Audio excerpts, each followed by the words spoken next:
Seseorang diam-diam membawa fotomu ke seorang penerawang, dan apa yang dikatakan penerawang itu justru membuatnya terdiam. Bukan sekadar penasaran, tapi takut kehilangan sesuatu yang bahkan belum benar-benar dimilikinya. Siapa kamu baginya, hingga dia rela mencari jawaban dari dunia yang tak kasat mata. Halo semua, selamat datang di channel aku, Queen of Pentacles Tarot. Hari ini, aku ingin membawakan readingan dengan tema, seseorang bawa fotomu ke penerawang. Penerawang itu bilang kamu. Jadi kapanpun kamu melihat readingan ini, kemungkinan besar readingan ini memang ditujukan untukmu. Bagi kamu yang ingin melakukan personal reading, langsung saja hubungi nomor aku yang ada di video atau di kolom deskripsi ya. Oke, langsung saja kita mulai. Tanpa kamu sadari, di sudut ruang yang sunyi dan penuh keheningan, bisa jadi di sebuah kamar yang remang-remang dengan cahaya redup, atau di saat kamu terdiam di tengah keramaian yang memekakan, ada seseorang yang tanpa sadar menatap fotomu dengan penuh perhatian dan kerinduan. Tatapannya bukan sekadar menatap, melainkan seperti sedang berusaha menggali kedalaman makna di balik senyum yang pernah kalian bagi bersama. Berusaha menelusuri kembali setiap jejak perasaan yang pernah mengalir tanpa beban, tanpa ragu. Ia menatap fotomu seolah-olah ingin memahami apa yang tersembunyi di balik mata itu, apa yang tersirat di balik senyum itu, dan apa yang pernah membuatnya merasa hidup dan terluka sekaligus. Ia datang bukan karena ingin sekadar tahu tentang masa depanmu, tetapi karena hati kecilnya dipenuhi pertanyaan yang tak mampu dijawab oleh logika atau akal sehatnya. Pertanyaan yang bersembunyi di relung terdalam jiwanya. Ia merasa energi yang kamu tinggalkan di sana, baik melalui pesan, tatapan, ataupun kenangan, masih bergaung di relung pikirannya, mengisi ruang-ruang yang kosong dan mengusik ketenangannya. Ia rindu akan sesuatu yang pernah kalian alami bersama, meskipun waktu telah lama berlalu dan jarak memisahkan kalian dalam dunia nyata. Rindunya tidak sekadar karena kenangan, tetapi karena sesuatu yang lebih dalam. Sesuatu yang masih bisa mengikat hati dan pikiran, meskipun secara fisik kalian sudah berpisah. Sang penerawang menerima fotomu dengan diam dan keheningan yang penuh makna. Ia menatapmu bukan sekadar gambar, tetapi seolah menyelami sesuatu yang lebih dari sekadar apa yang tampak di mata. Sebuah lapisan kebijaksanaan yang dalam, yang menyadarkan bahwa kamu bukanlah orang biasa. Kamu adalah sebuah peristiwa yang tak terduga. Sebuah cahaya yang bukan sekadar memancar, tetapi mampu menembus kegelapan yang selama ini menyelimuti hati dan pikirannya. Kamu adalah refleksi dari luka-luka lama yang belum sembuh, harapan-harapan yang terluka dan terlupakan, serta keberanian tersembunyi yang selama ini terpendam. Kamu adalah jiwa yang, entah disadari atau tidak, datang bukan untuk mengisi kekosongan yang ada, tetapi untuk membangunkan kesadaran tentang siapa dia sebenarnya, tentang apa yang selama ini dijauhkan dari dirinya, dan tentang kemungkinan-kemungkinan yang masih tersembunyi di balik lapisan ketakutan dan keraguannya. Kamu adalah pengingat bahwa cinta dan keberanian itu masih ada, meskipun terkubur di balik ketakutan dan luka yang mendalam. Seseorang itu, yang mungkin dulu pernah begitu yakin terhadap kekuatannya, yang percaya bahwa ketenangan dan logika adalah jalan terbaik untuk menghadapi dunia, bersembunyi di balik persona King of Swords, sosok yang tegas, dingin, rasional, dan tampaknya tak memiliki ruang untuk perasaan. Ia menutup pintu hatinya bukan karena tak ingin mencintai, tetapi karena takut terluka kembali, takut kehilangan kendali atas perasaannya. Tapi penerawang, dengan kebijaksanaan yang mendalam, melihat lebih jauh ke dalam dirinya. Di situ, muncul simbol Five of Cups, melambangkan kesedihan mendalam, penyesalan yang tak kunjung usai, hati yang tergurat luka-luka masa lalu. Ia terlalu lama menunduk memandangi puing-puing kenangan yang telah hilang, patah nyawa yang terenggut, dan kehilangan yang tak berwujud. Ia lupa bagaimana cara mengalirkan cinta, bagaimana membuka hati yang tertutup rapat itu. Namun, di balik luka dan penyesalan itu, perlahan muncul sebuah tanda kehidupan. Sebuah keretakan di tembok tebal yang selama ini melindunginya. Serta sebuah setitik sinar yang mulai tumbuh dan berkembang. Ace of Cups. Cinta yang selama ini tersembunyi dan tertidur. Belum mati, hanya tertidur dalam-dalam. Inilah alasan mengapa dia akhirnya menjejakkan kaki ke hadapan penerawang. Bukan karena dia tergantung pada takdir yang sudah tertulis, tetapi karena dia merasakan bahwa hidupnya terombang-ambing di antara perasaan yang tak pernah benar-benar selesai, yang terus membara di dalam hati meskipun ia berusaha menahannya. Ia merasakan adanya benang halus yang masih menghubungkan kalian berdua, seperti benang tak kasat mata yang tak terlihat oleh mata biasa, tetapi terasa oleh hati dan jiwa. Meski ia tidak bisa menjelaskannya dengan kata-kata, ia ingin tahu, apakah benang itu masih terjaga, masih mengikat kalian dalam satu ikatan yang tak pernah benar-benar putus? Apakah jalur itu masih terbuka, mengarah ke suatu tempat yang mungkin bisa kalian lalui bersama lagi? Atau apakah jalan itu telah tertutup rapat, dan kalian harus mencari jalan lain untuk melangkah? Penerawang berkata bahwa energi dirimu bagaikan sinar matahari yang tak kenal kompromi, terang, mentah, dan jujur. Ia menyala tanpa henti dan tak pernah berbelok dari jalur aslinya. Bagi banyak orang, sinar itu terlalu tajam, bahkan menyakitkan, karena mengungkapkan apa yang selama ini tersembunyi dan tidak ingin mereka akui. Tapi bagi dia, sinar itu adalah cermin yang menunjukkan siapa dia sebenarnya. Orang yang selama ini bersembunyi dalam bayang-bayang ketakutan dan keraguan.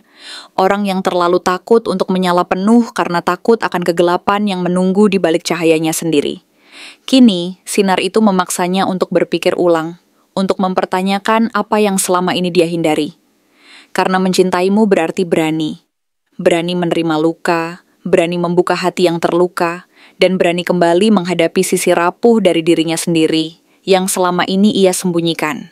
Saat ini ia berada di persimpangan jalan yang menentukan. Dua pilihan besar di hadapannya. Pilihan pertama, membiarkan perasaan ini tenggelam lagi sebelum sempat terungkap dan melanjutkan hidup seperti biasa, tenang, logis, seolah-olah tidak pernah ada apa-apa yang terjadi. Pilihan kedua, mengambil langkah kecil, langkah yang sederhana, namun penuh makna. Misalnya mengirim pesan di pukul 2 pagi, memberi komentar kecil di unggahanmu, atau sekadar membuka komunikasi secara perlahan dan tulus tanpa janji-janji besar.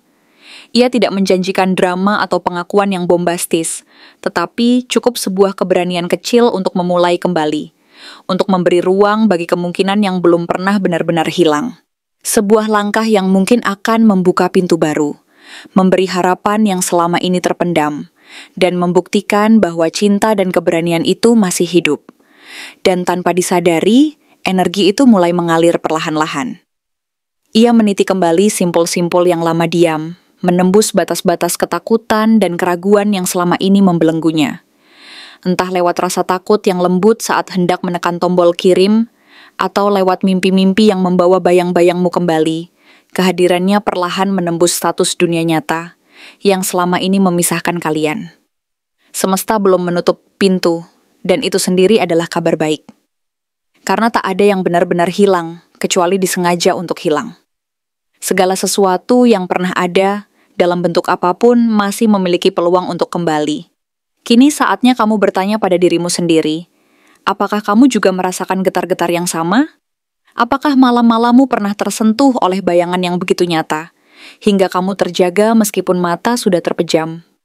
Apakah hatimu masih memberi ruang, meskipun kecil, untuk seseorang yang pernah membuatmu merasa hidup, terluka, dan tumbuh? Jika jawabannya ya, maka ingatlah bahwa dia masih ada di sana. Dalam bagian dari cerita yang belum selesai, dalam doa-doa yang tak pernah berhenti, dan dalam harapan yang masih tersisa. Dia mungkin akan muncul kembali bukan dalam kata-kata manis, tetapi dalam keberanian yang lahir dari keheningan, rindu yang terjalin dari refleksi yang dalam, dan cahaya yang perlahan menyala kembali di hati kalian masing-masing. Sebuah kisah yang belum usai, sebuah peluang untuk menyambung kembali benang-benang yang pernah terputus, dan sebuah harapan bahwa cinta sejati selalu menemukan jalan, meskipun jalannya penuh keraguan dan luka. Kenapa dia memilih jalan spiritual untuk memahamimu? Karena anak kamu bukan tipe yang bisa dipahami hanya lewat logika. Kamu bukan sekadar cerita cinta biasa yang bisa dia nilai dari permukaan. Sejak awal, kamu datang dalam hidupnya seperti pertanda. Bukan hanya membawa rasa, tapi juga membuka kesadaran. Dan ketika semuanya tak berjalan seperti yang dia harapkan, ketika jarak dan waktu mulai membentuk dinding, dia sadar bahwa apa yang dia rasakan tak pernah benar-benar hilang. Justru semakin dia mencoba menjauh, semakin kuat energi tentangmu menariknya kembali.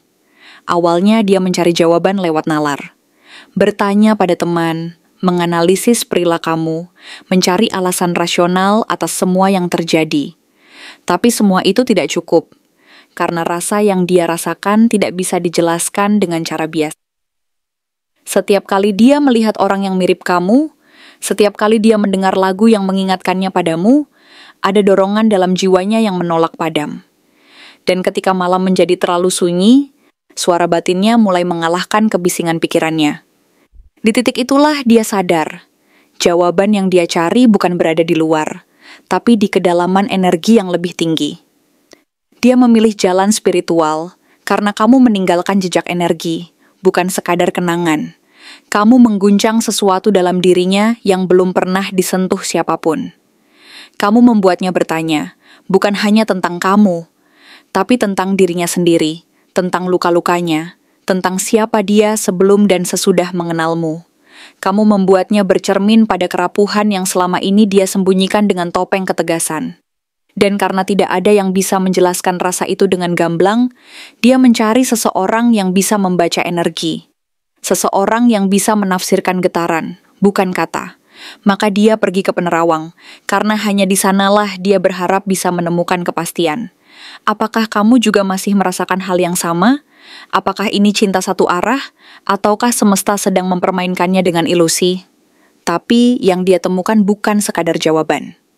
Yang dia temukan adalah kebenaran yang selama ini dia takuti.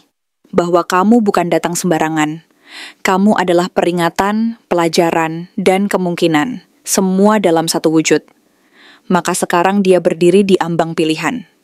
Terus melarikan diri dari yang tak bisa dia pahami, atau kembali dan berani menghadapi cinta yang mengubah arah hidupnya. Pertanyaannya tidak sederhana, karena hubungan seperti ini tidak lahir dari ruang kosong. Hubungan yang membuat jantungmu berguncang meski telah lama berakhir, yang membuat namanya masih terlintas, bahkan saat kamu tak ingin mengingat. Bukan sekadar hubungan biasa. Ini adalah hubungan yang membawa beban dari masa lalu, bukan hanya masa lalu di kehidupan ini, tapi mungkin juga dari kehidupan sebelum ini. Jika ini cinta karmis, maka kamu dan dia dipertemukan kembali untuk menyelesaikan sesuatu yang dulu tidak sempat dituntaskan. Mungkin dulu ada cinta yang gagal tumbuh karena ketakutan. Mungkin ada janji yang terucap tapi tak ditepati. Mungkin ada luka yang terlalu dalam hingga waktu pun tidak mampu menyembuhkannya. Kini kalian kembali, dengan tubuh dan nama berbeda, tapi dengan pola rasa yang serupa. Perasaan kuat yang datang tanpa alasan logis, koneksi yang terasa seperti rumah, dan tarikan emosi yang begitu dalam namun juga menyakitkan. Semuanya adalah tanda bahwa ini bukan pertemuan pertama antara dua jiwa. Cinta karmis sering datang dengan intensitas luar biasa, tapi juga dengan ujian yang berat. Karena tujuannya bukan hanya untuk menyatukan, melainkan untuk membersihkan. Untuk mengangkat luka lama ke permukaan, agar bisa disembuhkan. Untuk memaksa kedua jiwa itu belajar, melepaskan ego, memahami makna pengorbanan, dan pada akhirnya memutus siklus jika memang harus. Tapi bisa juga ini adalah pelajaran jiwa. Bukan untuk disatukan dalam kebersamaan jangka panjang, tapi untuk mendorong pertumbuhan. Pelajaran yang hadir dengan wajah cinta, namun sebenarnya adalah latihan penguatan. Pelajaran yang mengajarkan batasan, harga diri, kejelasan, dan pemahaman tentang cinta sejati, yang tidak selalu harus memiliki. Kadang jiwa seperti ini hadir untuk membangunkan kekuatanmu, bukan untuk berjalan bersamamu. Lalu, bagaimana membedakannya? Kalau kamu terus merasa terikat, bahkan saat kamu ingin pergi, kalau kamu merasa terluka, tapi tak bisa sepenuhnya membencinya, kalau kamu merasa berubah menjadi versi dirimu yang baru karena pernah mencintainya, maka kemungkinan besar ini adalah cinta karmis. Namun jika setelah semua itu, kamu belajar untuk berdiri sendiri, mencintai diri sendiri, dan mulai bisa mendoakannya tanpa ingin memilikinya, maka kamu telah melewati pelajaran jiwamu, dan energi karmis itu perlahan mulai terselesaikan. Terima kasih telah menonton konten hari ini. Aku benar-benar menghargai waktu yang sudah kamu luangkan dengan penuh perhatian untuk menyimak setiap detail pesan yang telah aku sampaikan hingga akhir. Setiap momen yang kamu habiskan di sini, baik itu memberikan like, meninggalkan komentar, atau bahkan hanya menonton dengan penuh kehadiran, sangat berarti bagiku.